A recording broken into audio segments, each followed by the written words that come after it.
Hello everyone, I am Anuj Nakade and you're watching Live Law. We now bring you news from the Supreme Court about the issue in the Gyanvapi case. The Supreme Court has today refused to stop the Archaeological Survey of India or the ASI to survey the Gyanvapi Mosque at Varanasi, Uttar Pradesh. Our regular viewers may remember that an order was passed by the district judge on an application filed by 4 Hindu women worshippers who are party to a suit filed before the district court seeking year-round access to worship inside the mosque premises. The contention is that the mosque is allegedly built on the site of a Hindu temple. The Anjuman Mosque Committee moved the High Court on July 25, challenging the order of the Varanasi Court directing the ASI to survey the mosque premises except the wuzu khana. The Supreme Court on July 24 stayed the ASI survey till July 26, 5 p.m. so as to allow some breathing time to the Masjid Committee to approach the High Court. The stay was extended by the High Court on July 27 till yesterday, on the 3rd of August. The Allahabad High Court, while permitting the ASI survey yesterday, had said, and I quote, "The Varanasi Court has justified in ordering for ASI survey of the premises. Scientific survey is necessary in the interest of justice." The Allahabad High Court had allowed scientific survey and carbon dating of the structure claimed to be the shivlinga in the wuzu khana area of the mosque. However, the Supreme Court deferred the order directing the scientific examination of the shivlinga structure after the state expressed concerns about the damages it may cause to the structure during its process. The court deferred the order directing the carbon dating of the structure, stating, and I quote, "The implications of the impugned judgment of the High Court would merit closer scrutiny." Previously, in May of last year, the Supreme Court had ordered to seal the wuzu khana area while clarifying that the rights of the Muslims to offer prayer will not be restricted by this order. The matter was mentioned by Advocate Nizam Pasha yesterday, right when the Constitution bench rose at 4 p.m. from hearing the Article 370 case. A 3-judge bench of CJI D.Y. Chandrachud, Justice J.B. Pardiwala and Justice Manoj Misra heard the matter today. The bench was considering 2 special leave petitions or SLPs filed by the Masjid Committee. One filed against an order of the High Court dismissing their petition filed under Order 7 Rule 11 of the CPC to reject the plaint as barred by the places of worship. The second petition filed against the order allowing the ASI survey of the structure.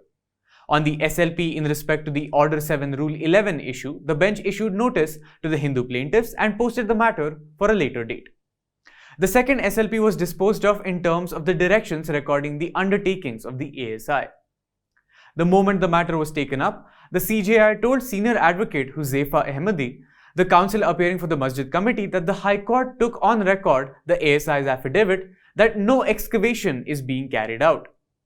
However, Advocate Ahmadi argued that the very process of the survey is barred by the Places of Worship Special Provisions Act 1991.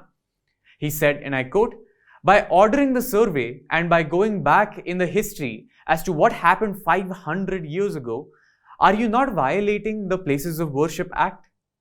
The CJI said that this issue will be considered while hearing the matter regarding maintainability of the suit. However, Senior Advocate Ahmadi insisted that the survey, quote, "totally impinges upon fraternity, secularism and statement of objects of the Places of Worship Act." The CJI pointed out that there is no reason for the Supreme Court to interfere with an interlocutory order and that the issue of maintainability is to be argued in the suit ultimately. He even reminded that the counsel that the evidentiary value of the ASI was argued upon in the Ayodhya case as well. He said, quote, "But Mr. Ahmadi, this is an interlocutory order appointing a commissioner. Why should the Supreme Court interfere?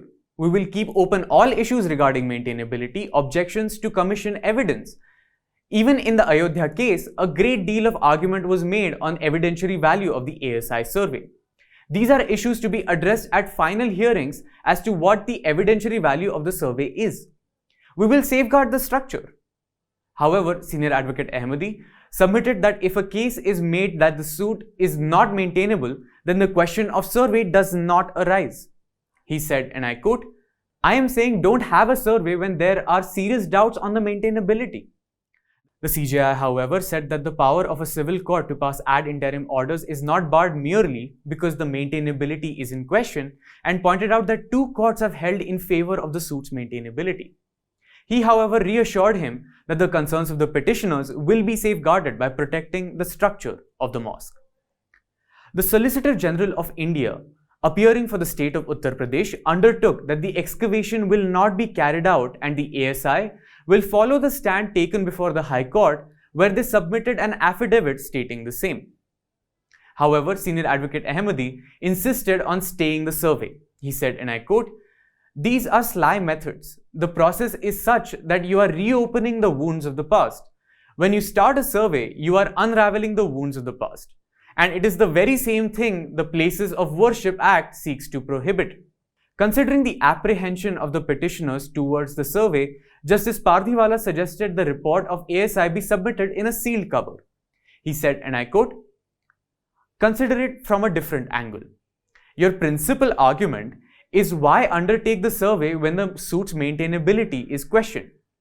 This survey is going to be in form of a report. Tomorrow, if you succeed in getting the plaint rejected, this survey will be nothing but a piece of paper. Let the survey take place because of the assurance given by Mr. Mehta that there will be no invasive method. Let the report be given in a sealed cover." Senior Advocate Ahmadi, summing up his arguments, pointed out that a similar order was passed in a suit which was filed in 1991, which was stayed by the High Court.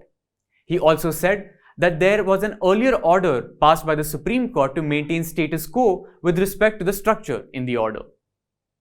Ahmadi also invited the bench's attention to a statement made by the UP Chief Minister Yogi Adityanath a few days ago while the matter was pending. He abstained from reading the statement in the court, stating, quote, "I don't want to sensationalize," but handed over a document to the court containing the statement. He said in regard to the statement, and I quote, "This was highly unfortunate. The Chief Minister made the statement when the matter was hotly contested and pending. The state is supposed to be a neutral and non-partisan."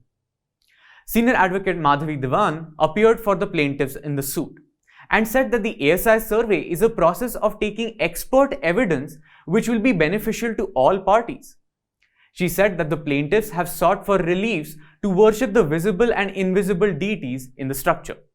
She said, and I quote, "Certain signs and symbols have clearly been seen there. It's logical to reach a conclusion via scientific study." While arguing that this order will only assist the court in deciding the suit, she said, and I quote, "This is an order under Order 26 of the Code of Civil Procedure, which will assist the court in deciding the suit. The order is neither adversarial or prejudicial, as the rights of the parties are not determined, and it will be subject to the objections of the parties." She argued that the Places of Worship Act does not bar the determination of a religious character of a place as it stood before the cutoff date of August 15, 1947. She also contended that the right to know the religious character of the structure cannot be barred. She further said that the 1991 suit previously referred by Senior Advocate Ahmadi was a title suit filed on a different cause of action. She also contended that the right to know the religious character of the structure cannot be barred. She further said that the 1991 suit previously mentioned by Senior Advocate Ahmadi was a title suit filed on a different cause of action. She also stated that ultimately the ASI's purpose is to preserve the monuments, and they surely will not damage it. In his rejoinder to the arguments, Senior Advocate Ahmadi referred to the Statement of Objects and Reasons of the Places of Worship Acts and also the interpretations given to it by the Supreme Court. He voiced his concern that there will be more applications in the future claiming this nature of discovery, and the committee will be slowly edged out of the mosque property. He referred to them as salami tactics. His exact words were, and I quote, "These are salami tactics. There will be applications and applications in the future saying some discovery was made here, allowing puja there. All this while it remains a mosque property. Piece by piece, we will be edged out of the property." However, the court was not inclined to stop the survey. The court also recorded that the Solicitor General on behalf of the ASI has submitted that the survey will be completed without any excavation at the site without causing destruction to the structure. The court also noted that the evidentiary value of the scientific commission is open to be tested in the suit and is open to objections by the parties, including cross-examination, and the report of the commissioner by itself will not amount to a determination of the matters in dispute. In addition to the undertaking by the ASI, the court directed that the ASI survey should be carried out through non-invasive processes.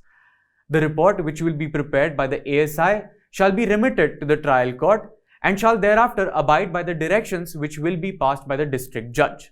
That's all we have for you in this video. If you found this video informative, please leave a like and tell us in the comments how we can shape our content to bring you your legal news in more engaging ways. If you want more detailed videos about the submissions and arguments in the court, please support us by joining as a member for just ₹89 per month. You can also read about these submissions on our website at www.livelaw.in. Don't forget to subscribe to our channel and hit the bell icon for notifications. Thank you.